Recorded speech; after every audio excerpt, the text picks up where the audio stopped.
In our headlines on this Thursday afternoon, March 2nd. Korean schools mark their first academic year in the absence of indoor mask requirements amid the pandemic since the year 2020.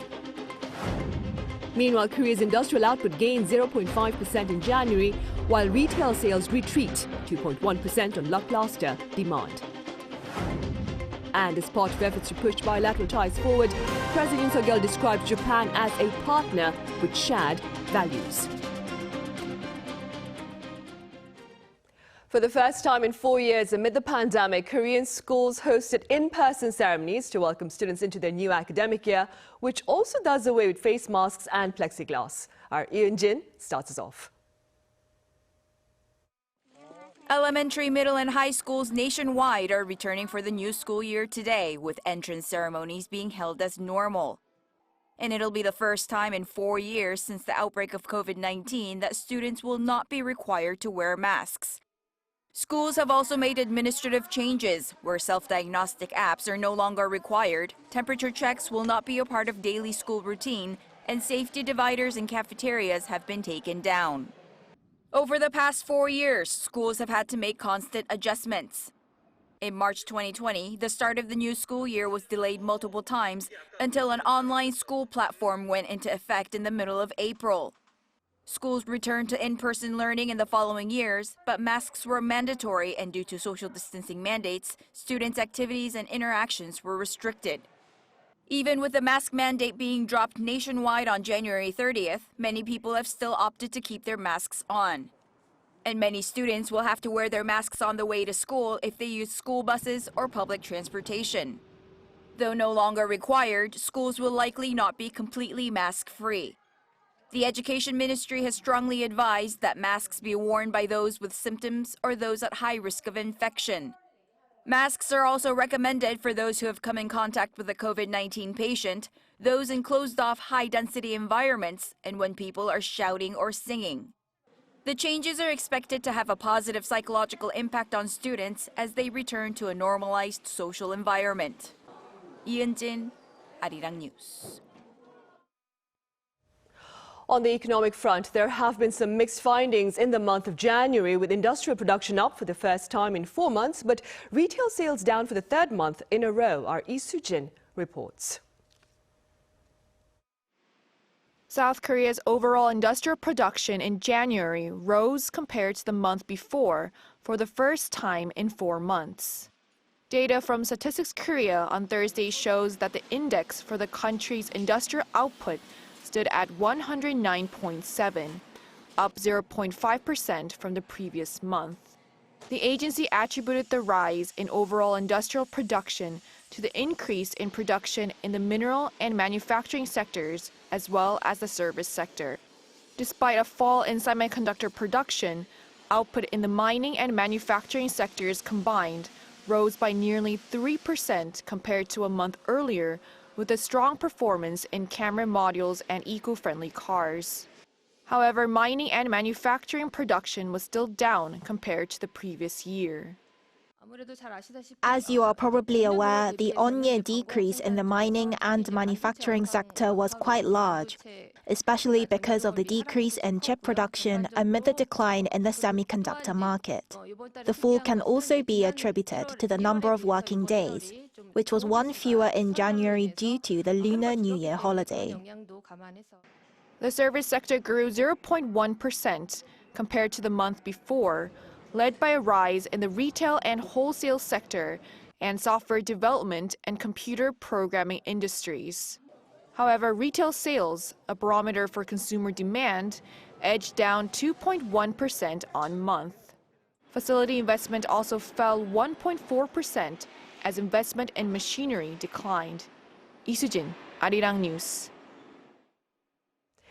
The government will work to prop up chip exports and expand investments into K-content-related industries. Now, this is according to Finance Minister Chu Kyung-ho at a ministerial meeting on this Thursday, during which he claimed a rebound in semiconductor shipments is essential for export recovery.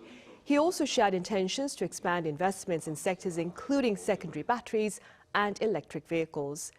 Meanwhile, business spaces will be set up to promote K-pop and K-screen productions in cities such as New York by the year's end. Authorities are also poised to provide financial support to boost Korea's content exports to hit an annual target of some $25 billion by the year 2027. Also, on the local front, Science Ministry is seeking to put into action plans to launch a space agency this year.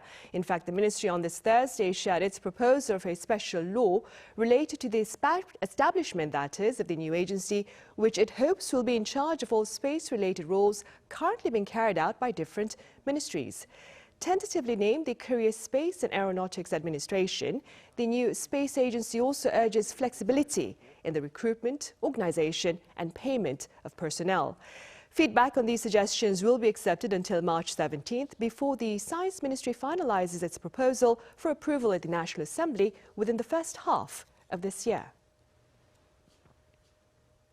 Meanwhile, in its latest punitive measures against Pyongyang's provocations, the Biden administration has slapped additional sanctions on individuals and institutions involved in advancing North Korea's nuclear and missile ambitions. Our Kim Yan-sung has details. The U.S. has taken more action against those supporting North Korea's illicit behavior. The Treasury Department's Office of Foreign Assets Control, or OFAC, on Wednesday local time sanctioned 3 companies and 2 individuals for illicitly generating income for the North Korean government. Undersecretary of the Treasury for Terrorism and Financial Intelligence Brian Nelson emphasized the U.S. commitment to targeting the regime's illicit networks that help fund its destabilizing activities such as its weapons of mass destruction and ballistic missile programs. The sanctioned companies include Chilsung Trading Corporation and Korea Petco Trading Corporation. The department said that these companies have generated funds for the North Korean government. OFAC also sanctioned 2 people, Hwang Gil-soo and Park Hwa-song. The 2 are accused of establishing Congo Akon Sarl in the Democratic Republic of the Congo to earn revenue from construction and statue building projects. Their commercial activities are suspected to have generated income for the DPRK regime. The sanctioned entities will have their transactions and properties blocked, and individuals will be denied entry into the U.S. In a separate statement, U.S. Secretary of State Antony Blinken said that Wednesday's action further aligns U.S. sanctions with our international partners, and that the United States is committed to countering North Korea's efforts to generate revenue for its weapons programs. This follows North Korea's strategic cruise missile test last week and ICBM test launch last month. Kim Yan-sung, Arirang News.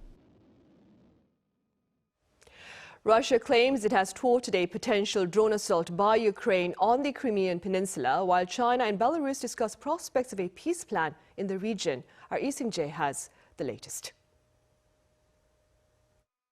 According to the Russian Defense Ministry on Wednesday, an attempt by Ukraine to carry out a massive drone attack on the Crimean Peninsula has been prevented. It said that out of a total of 10 drones, 6 were shot down, while 4 were disabled. The latest statement comes after the Kremlin earlier this week claimed that a number of drones had been sent deep inside Russia, including near the capital. Russian authorities on Tuesday also reported several drone attacks in regions bordering Ukraine. Meanwhile, Chinese President Xi Jinping hosted Belarusian President Alexander Lukashenko for talks on Wednesday. China and Belarus are 2 of the few close allies of Russia. The leaders held face-to-face talks for the first time since September 2022. The meeting also comes as Ukraine's Western allies fear that China will eventually come to the assistance of Russia, which is currently seeing its military arsenal depleted after over a year of war with Ukraine. However, according to a Chinese readout of the meeting held between the 2 leaders, China remains firm that it is a neutral party in the conflict, adding that Beijing's core position is promoting peace and diplomacy. Meanwhile, the official statement from China also noted that President Lukashenko and the Belarusian government agree with and support China's stance and proposition on a political solution to the Ukrainian crisis, which is significant to resolving the crisis. Lee Seung-jae, Arirang News.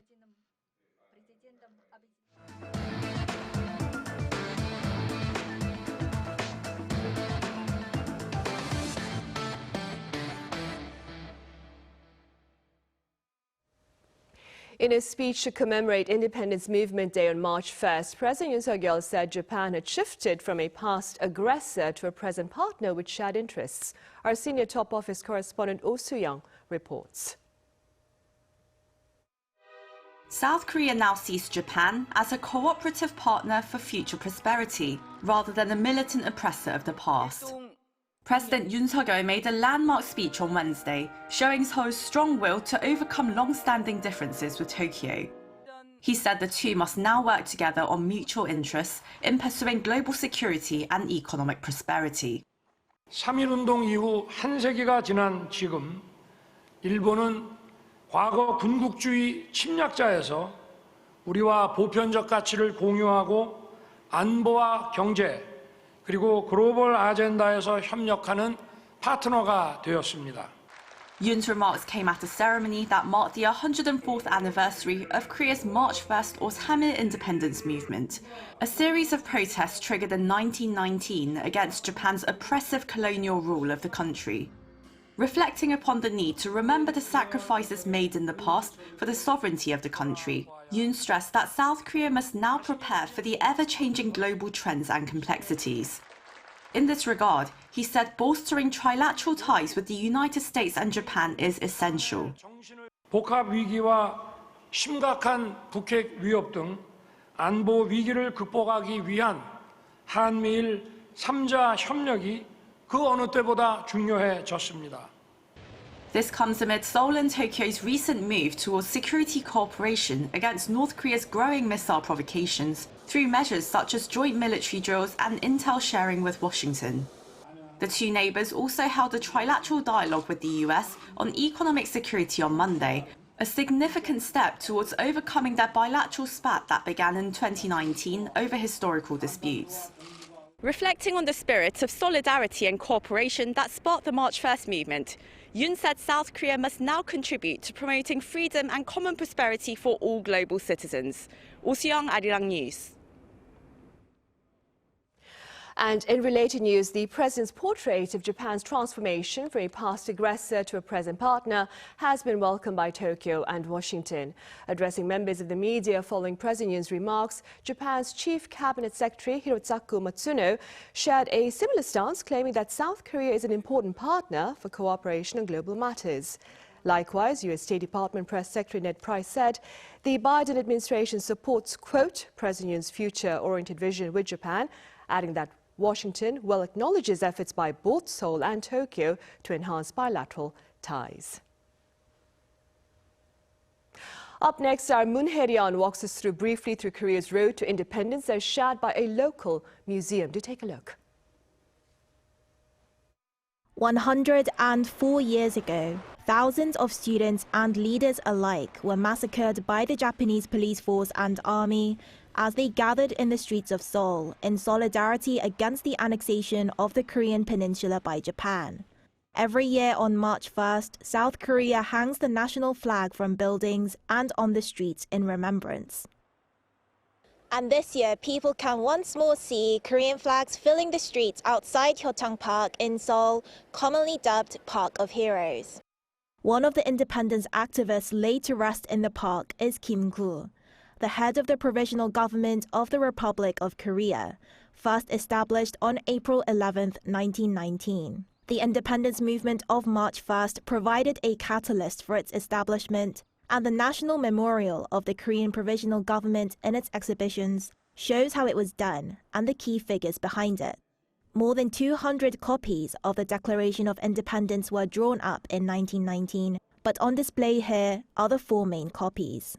The first was announced in Tokyo on February 8th, and the second was read aloud at the start of the March 1st independence movement by 33 representatives. The third was issued in Jilin, China, and the fourth is the Provisional Government Declaration.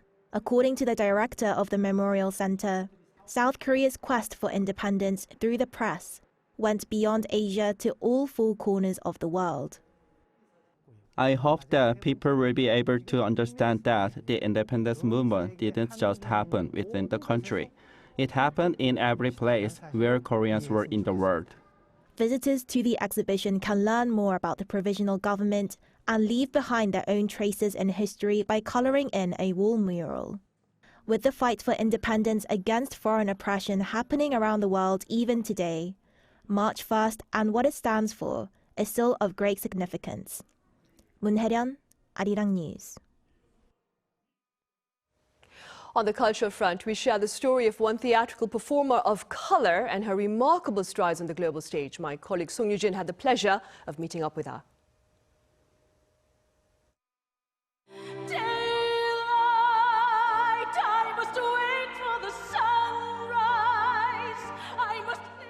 Yeah, my name is Joanna Ampil, and I'm a theater performer. For the past 30 years, Joanna has been in numerous musicals worldwide, including Miss Saigon, The Sound of Music, and Rent. The West End star is from the Philippines and is currently performing in South Korea as part of the cast for Cats the Musical. After premiering in 1981, Cats has become one of the most beloved musicals of all time, sweeping trophies at the prestigious Tony and Grammy Awards.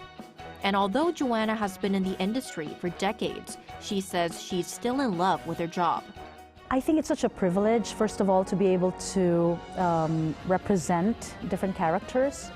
And being in theater is such a powerful platform. And also, you give the audience the opportunity to celebrate different emotions. Joanna has been playing her dream role, Grisabella in Cats, for 10 years. She describes being able to sing the hit number Memory every night as an honor. But her road to success was not always easy. I have auditioned for roles and not gotten it because I'm a person of color, but at the same time, I've also gotten roles because of my background, because I can offer something fresh and something different. I think that if a person can deliver the goods and they can perform the role to the best of their abilities, then that person should play the role. She says she's happy that there's a lot more diversity in the theater nowadays. Joanna Ampil is one of the pioneers of this meaningful change. She was the first Asian to portray Fantine in Les Miserables in the West End back in 2003. After Cats, she's going back to the UK to take part in Miss Saigon. Originally, she played the main character Kim, but this time, Joanna will make even more history by becoming the first female actor to play the role of engineer. As for what kind of actor she ultimately wants to be, her answer is someone who just perhaps moved them in some way with the performance, and someone who can represent. Cats can be seen at the Sejong Grand Theater until March 12th in Central Seoul. Tickets can be purchased online. 송유진, Arirang News.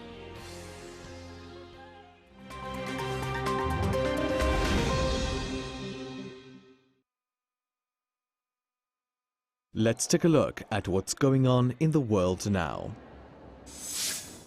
In Greece, rescue operations are continuing after 2 trains collided near the city of Tempe, killing dozens and leaving even more injured.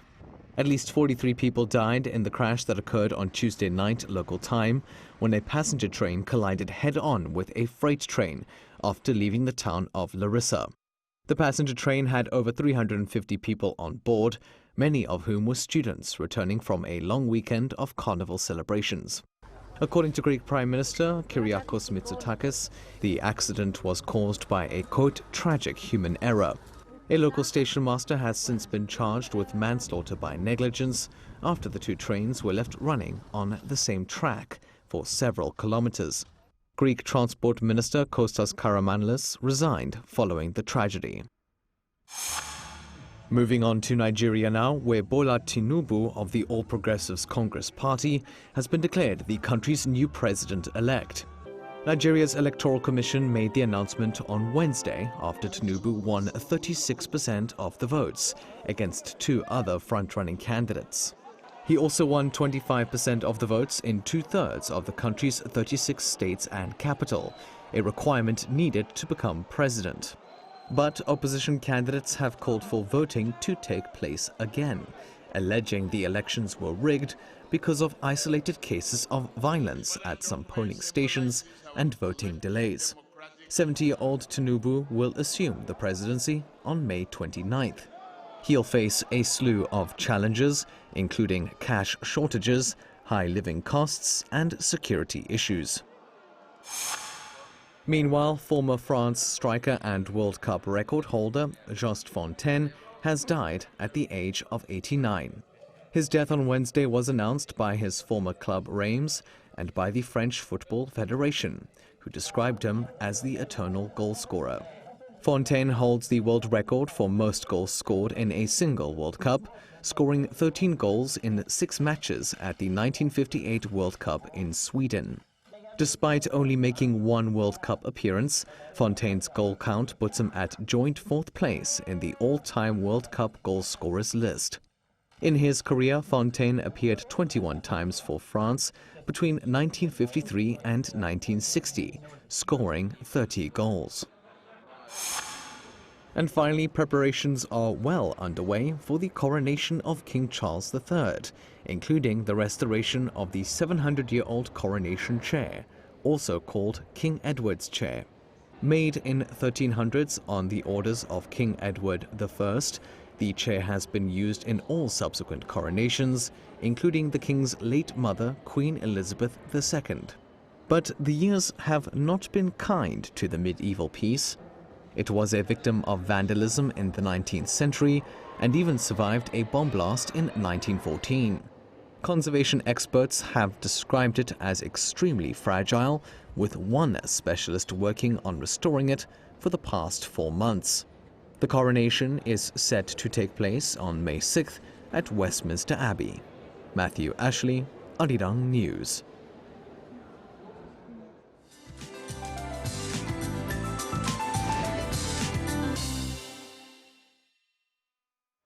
Good afternoon. Dress in extra layers. We had a cold start with a cold wave advisory issued for some inland areas in Gangwon-do province, but readings remain below normal all day and strong winds are dragging down feels-like temperatures a couple of notches lower than the thermometer readings today. But most parts of Korea are under dry weather alert. East of Gangwon-do province is under a dry weather warning and that strong wind is not helping. It's forecast to be windier tomorrow in mountainous regions of Gangwon-do province with almost typhoon-force winds. And such conditions are likely to increase wildfire activity, so please be extra careful. Afternoon temperatures are 2 to 5 degrees lower this afternoon, reaching below 10 degrees in most areas under sunny skies with normal to good air quality today. Then the brief cold snap lifts tomorrow. Then we can look forward to much warmer conditions with temperatures reaching the mid-teens in the capital by early next week with no significant rainfall in the forecast. With that in mind, here's a look at the weather conditions around the globe.